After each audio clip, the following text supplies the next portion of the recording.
안녕하세요, 선생님입니다. 기계제도 세 번째, 치수기입과 면의 지시기호입니다. 선반 밀링 기능사에서는 치수기입 내용과 면의 표시기호 이런 파트를 같이 합쳤습니다. 이 부분에 대한 자세한 내용을 강의를 원하시면 전산응용 기계제도 기능사 기계제도 파트에 치수기입과 또 면의 지시기호에 대한 내용이 있으므로 더 확인해 보실 수 있습니다. 우리가 치수기입이라고 하면 도면의 가장 기본적이면서 가장 중요한 내용들이죠. 그래서 치수들이 얼마인지, 그리고 그것들은 어떻게 표시되고 해석되는지에 대한 내용들입니다. 그리고 선반 밀링 기능사에서 가장 중요하다고 할 수 있는 면의 지시기호가 여기 내용과 관련이 있습니다.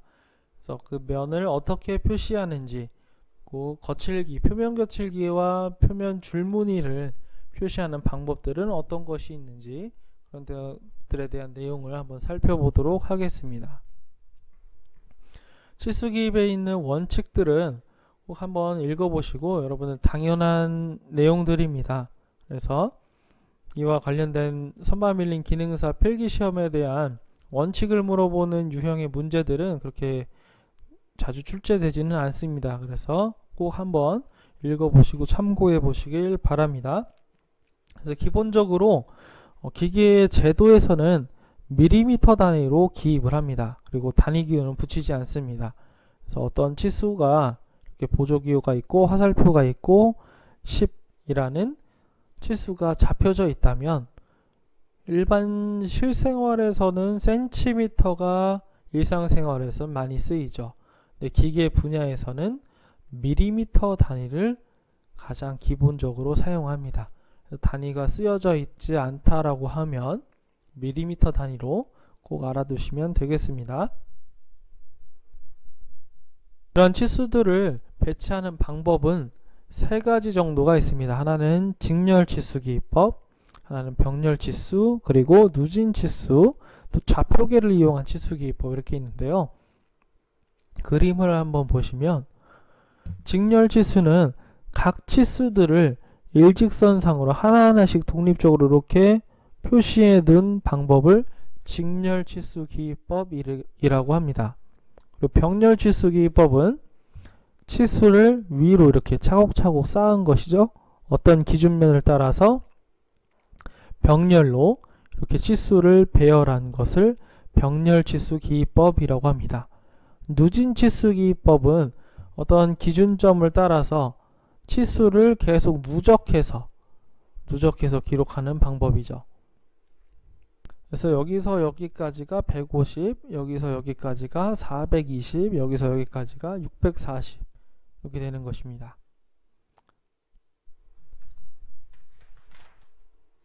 그리고 좌표계를 이용해서 치수를 기입하는 방법이 있습니다. 이렇게 좌표계를 주고 구멍이 이렇게 되어 있다 라고 하면 x, y 이 값을 주는 거죠. 4 곱하기 2 이렇게 좌표계를 이용해서 구멍의 좌표값으로 치수를 나타내는 방법, 이런 방법들이 있습니다. 치수 배치 방법에 대한 내용들 꼭 확인해 두시길 바랍니다. 다음으로 중요한 게 치수 보조기호입니다. 숫자만으로는 치수 보조선과 화살표, 그리고 숫자만으로는 길이 치수밖에 표현을 할 수가 없습니다. 그래서 이거 이외에 지름이라든지 아니면 못따기 이런 치수들의 보조 치수를 이용을 해서 좀 더 다양한 치수들을 표시할 수 있는 방법들이 있습니다. 그에 대한 기호들을 꼭 암기해 두시고요. 하나씩 보겠습니다. 먼저 지름입니다. 지름은 파이라고 있습니다. 파이. 그래서 회전체의 원지름을 나타낼 때 사용하죠. 원통 같은 경우는 여기서부터 여기까지를 이렇게 10이라고 적어두면 여기에서부터 여기 길이를 이야기하는 거예요. 10이라고 하는 거. 그렇죠? 길이. 근데 얘가 어떨 때 볼 때는 원통을 이제 정투상도로 보겠습니다. 그러면 도면에 네모 형태로 이렇게 나오겠죠. 그쵸? 네모 형태로. 네모 형태로. 그리고 우측면도는 없어요. 평면도 원래 그리지 않죠. 원통면을 알 수 있으려면 여기다가 10 앞에 파이자를 붙여서 우측면도를 그리지 않아도 얘가 원통이구나 라는 걸 알 수가 있게 됩니다. 이 보조기호 하나만으로 도면 하나를 덜 그릴 수 있게 되는 효과를 가질 수가 있는 것이죠. 그래서 보조기호를 많이 사용을 합니다.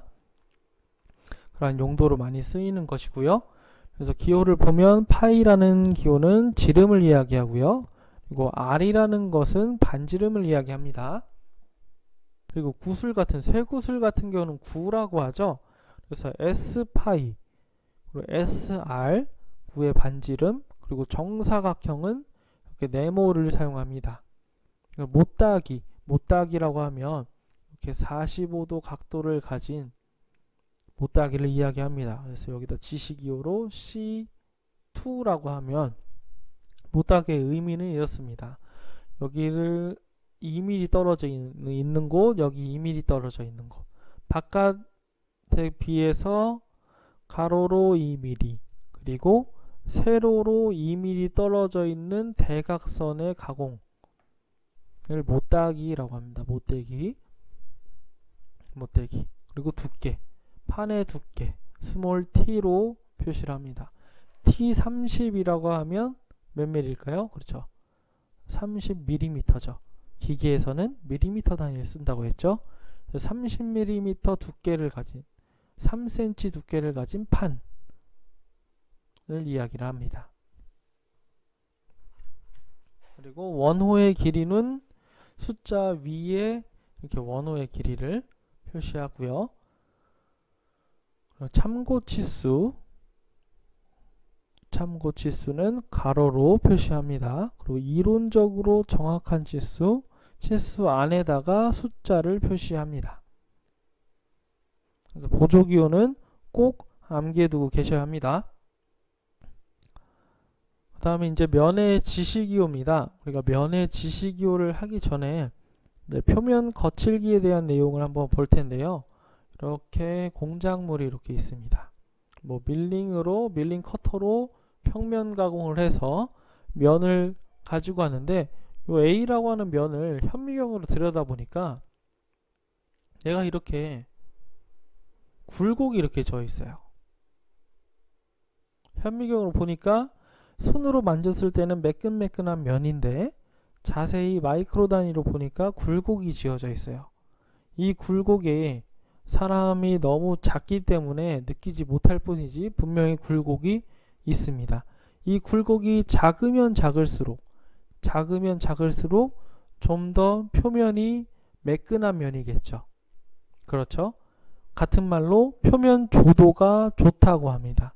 같은 말로 표면 거칠기가 좋다고 합니다.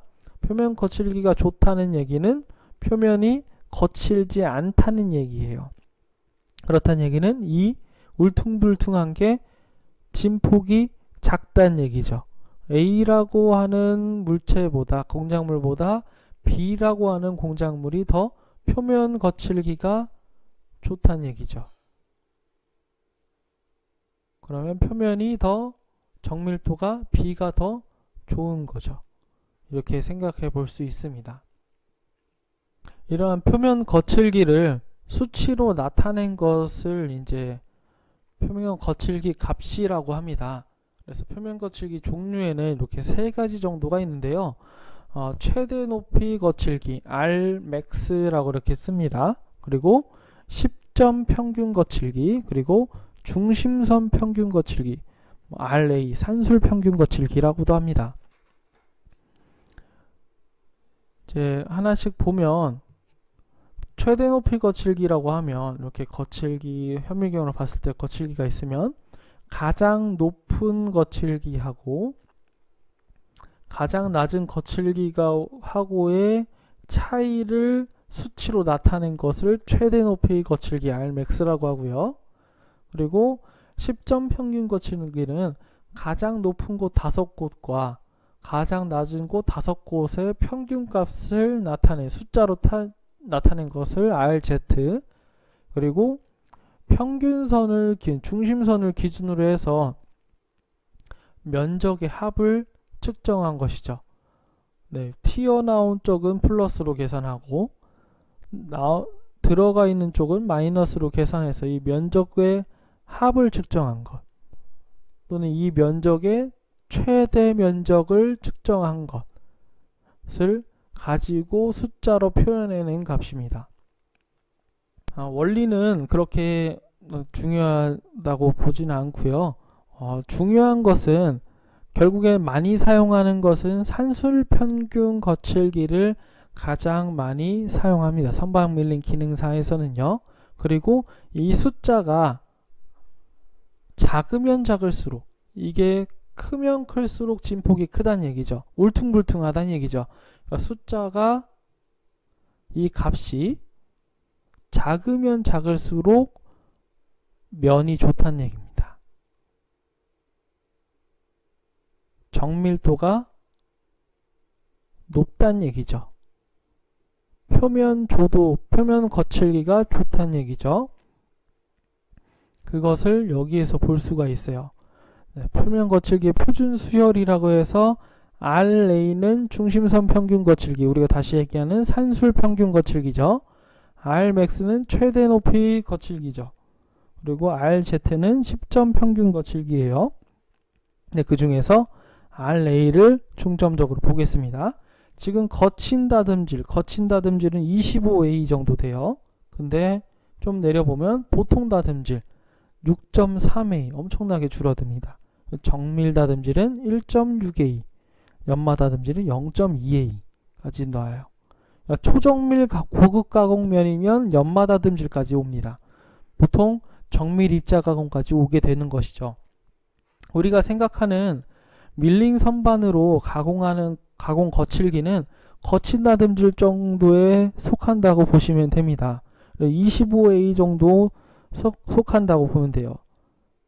절삭 가공 같은 경우 선반 밀링으로 그냥 선반으로 가공했다, 밀링으로 정면 밀링 커터로 면을 쳤다 라고 하면 25A 정도 됩니다. 여기에 연사까지 들어가게 되면 보통 다듬질이나 정밀 다듬질까지 들어가게 되고, 여기에 이제 특수 가공이나 정밀 입자 가공까지 들어간다 하면 정밀 다듬질, 연마 다듬질까지 표면 거칠기가 올라오게 되는 것이죠. 그래서 이 표를 잘 해석하실 수 있어야 합니다. 그래서 예전에는 화살표로 이 거칠기의 레벨, 정도를 표시를 했어요. 거친 다듬질은 화살표 1개, 그리고 보통 다듬질은 화살표 2개, 세모 모양 2개, 정밀 다듬질은 세모 모양 3개, 그리고 연마는 4개, 이렇게 했는데 요즘에는 X, Y, Z, W로 표시를 합니다. 보통 다듬질은 X, 정밀 다듬질은 Y, 그리고 연마 다듬질은 Z, 그리고 거친 다듬질은 W로 이렇게 합니다. 죄송합니다. W 이렇게 얘기를 합니다. 그리고 가공을 하지 않았다 라고 하면 요 기호, 이 기호 꼭 알아두세요. 일단 다시 말씀드리겠습니다. 제거 가공을 하지 않았다. 제거 가공이라고 하면 칩을 내면서 절삭 가공이 제거 가공이죠. 그쵸? 깎지 않았다 라고 하는 것이죠. 이 면은 깎지 않았다 라고 하면 이 기호를 주는 것이죠. 그래서 어떻게 주느냐, 네, 이렇게 되어 있는 직육면체 1번이라고 하는 면을 밀링 가공으로 치고 싶어요. 그러면 얘를 도면에서 봤을 때는, 정면도로 봤을 때는 1번 면이 여기 있는 이 면이 되겠죠. 그렇죠? 이 면, 파란색 선이 1번 면에 해당하는 것이겠죠. 그 해당하는 면에 대고 이렇게 V자로 이렇게 표시를 해줍니다. 이렇게 표시를 해줍니다. 이게 이제 표면 거칠기를 면에 지시하는 기호가 이렇게 되어 있는 거예요. 기본적인 틀입니다. 이렇게 꺽쇠를 넣기도 합니다. 그래서 여기에 있는 기 위치가 바로 이것에 해당하는 것이죠. 여기에 해당하는 것입니다. 그래서 A라는 게 RA가, 우리가 RA라고 하면 중심선 평균 거칠기, 산술 평균 거칠기를 얘기하죠. 거칠기를 숫자로 나타내는 가장 일반적인 값. 그렇죠? 근데 이 값은 숫자가 낮을수록 매끈매끈하다고 했죠. 숫자가 낮을수록 매끈매끈하다. 그러면 25A가 있고 뭐 6.3A가 있고 이렇게 있죠. 최대 뭐 2.0A 이렇게 있죠. 그래서 여기 숫자를 이렇게 적어줍니다. 0.2라고 하면 연마다듬질까지 간다는 얘기죠. 그럼 정밀입자 가공까지 가는 엄청나게 미려하다는 얘기는 면이 매끄럽다는 얘기입니다. 매끄러운 면을 표현한 것이다 라고 볼 수 있어요. 그 가공 방법을 B에다 써준다는 얘기죠. B에다가 가공 방법을 써줍니다. B의 위치는 여기죠. 네, 여기다가 이제 뭐 어떤 걸 할까요? 랩핑이라고 하면 뭘 한글로 랩핑이라고 써도 되고 기호로도 사용해도 됩니다. 그래서 아무튼 위치를 꼭 알아두시길 바랍니다. 그 다음 컷오프 값, 컷오프 값은 여기 중간에다가 써줍니다. 그리고 평가 길이 뭐 상관없고요. 줄무늬 방향 기호, 줄무늬 방향 기호, 줄무늬 방향도 이따가 설명을 해 드리겠습니다. 아무튼 줄무늬 방향, 그리고 공차, 기계가공 공차는 여기다 쓰는 거고요. 그래서 중요한 것들을 한번 봤습니다. 중요한 것은 RA 값, 어디 위치, 그리고 가공 방법의 위치, 그리고 컷오프 값의 위치, 그리고 줄무늬 방향의 위치, 그리고 기계가공 공차의 위치. 그래서 A, D, C, E, B 이렇게 알아두시면 되겠습니다. 그래서 이런 다듬질 기호가 기본적으로 이렇게 표시하고요. 네, 그림에서는 이런 방법으로 이제 표시가 된다는 얘기죠. 우리가 아까 이 기호에서 본 이 그림이 이렇게 그려져 있는 이 그림입니다. 방향에 따라서 이렇게 그려져 있는 것이죠. 네. 그래서 아까 설명드렸던 제거 가공을 하지 않음 또는 필요로 함, 이것들을 볼 건데요. 상당히 중요합니다. 제거 가공을 하지 않음. 이 부분은, 이 면은 절대로 밀링 절삭을 하지 말아주세요. 또는 선반을 하지 말아주세요. 이렇게 이 면은 가공을 하지 말아주세요라고 하는 부분입니다. 그렇죠? 만약에 이제 제거 가공을 하라고 하면 요 기호를 쓰면 됩니다. 그리고 가공 여부, 해도 되고 안 해도 되고는 이 기호를 씁니다.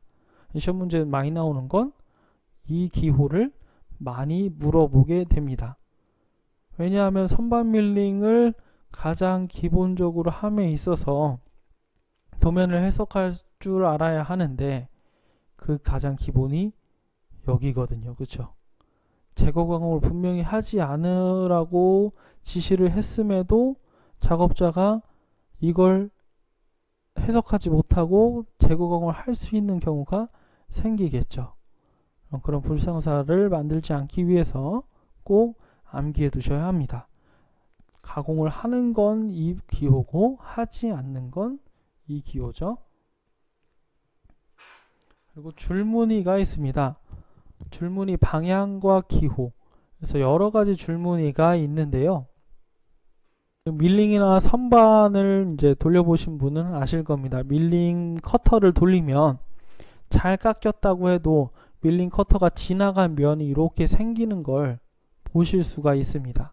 밀링이나 엔드밀을 어느 방향으로 가공하느냐에 따라서 이런 줄무늬, 결이 생기게 돼요. 나무의 결처럼 금속도 결이 있습니다. 가공 결이 생길 수도 있고 재료 자체에서 오는 금속의 결이 있어요.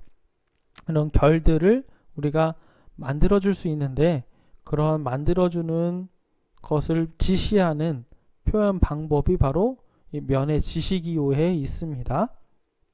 그래서 첫 번째로 이제 줄무늬 종류를 보면 첫 번째로 평행한 줄무늬, 이렇게 생긴 평행한 줄무늬, 이렇게 가로로 평행한 줄무늬가 생기도록 만드는 방법이 있고요. 그 다음 수직으로, 투영면에 수직으로 이렇게 세로로 줄무늬를 내는 방법이 있습니다. 그리고 X, 교차하는 방법, 이렇게 X자로 교차하는 줄무늬를 만드는 방법. 그리고 무방향, 방향이 없게 그냥 이렇게 동글동글하게 막 가공을 해서 방향이 존재하지 않게 하는 줄무늬 방법이 있고요. 그리고 동심원, 동심원으로 해서 이렇게 동그라미로 계속해서 가공을 해내서 동그랗게 줄무늬를 만드는 방법. 그리고 방사상으로 만드는 방법, 이렇게 계속 방사형이라고 하죠. 꽃무늬처럼 이렇게 방사형으로 만드는 방법. 그 기호들이 이렇게 되어 있고, 이 기호들을 어디에 기입하느냐, 면 지시기호의 이쪽 부분 D 방향이죠. 여기 이렇게 표시를 합니다. 지금 여기 있는 이 방법은 직교 방향이죠. 수직인 방향으로, 이 면의 수직인 방향, 이렇게 수직인 방향으로 줄무늬를 내라라고 하는 그런 지시기호죠. 이게 아까 말씀드렸던 여기 있는 D, 여기 있는 이 D 값이죠. 그쵸? 여기에다 이제 줄무늬 기호를 저 6가지 중에 한 가지 기호를 지시하는 겁니다. 그와 관련돼서 면의 가공 방법을 지시하는 기호도 있어요. 그래서 여러 가지 종류의 우리가 할 수 있는 것이죠. 그렇죠?